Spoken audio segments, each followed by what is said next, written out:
Legal doctrines often feel like unshakable pillars in American law, shaping public policy and guiding the courts for decades, if not centuries.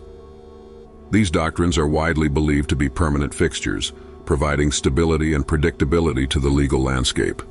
However, changing social values, new legal interpretations, and shifting judicial philosophies mean that even the most settled laws can be overturned.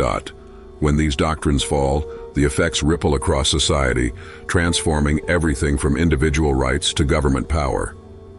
Here are 10 legal doctrines that were once considered the law of the land, only to be overturned, often with major consequences for American life. Separate but equal doctrine. The separate but equal doctrine was established by the 1896 Supreme Court case Plessy v. Ferguson, which upheld racial segregation in public facilities. Under this doctrine, facilities could be separate for different races as long as they were equal, though in practice this led to widespread inequality. Black Americans were relegated to underfunded schools, hospitals, and other public services, facing systemic discrimination across the country. The doctrine was viewed as settled law for over half a century, reinforcing racial segregation in all aspects of life. In 1954, however, the Supreme Court famously overturned separate but equal in Brown v. Board of Education, declaring that separate educational facilities are inherently unequal. The landmark ruling acknowledged the psychological and social harm caused by segregation and became a catalyst for the civil rights movement.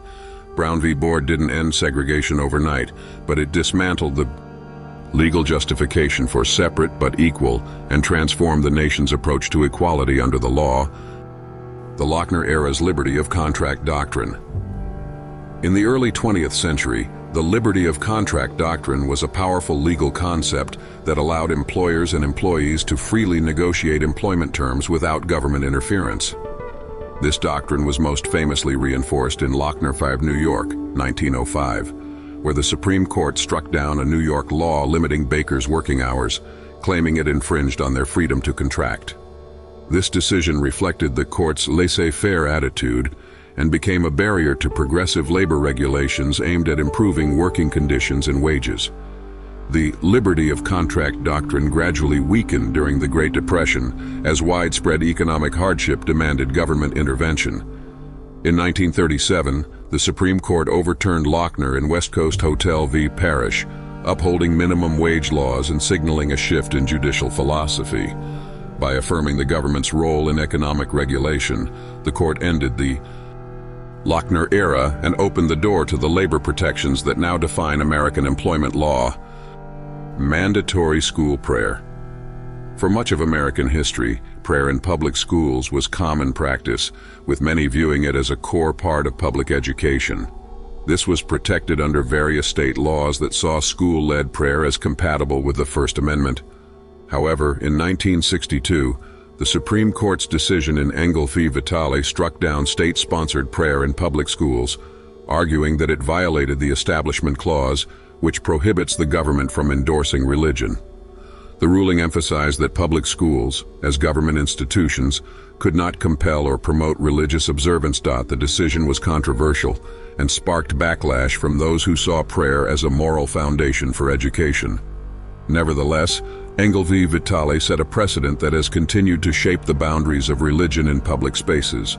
The ruling marked a major shift toward secularism in public schools, establishing a clear line between church and state in American education and affirming the importance of religious neutrality in government-funded institutions. Separate but equal in gendered education.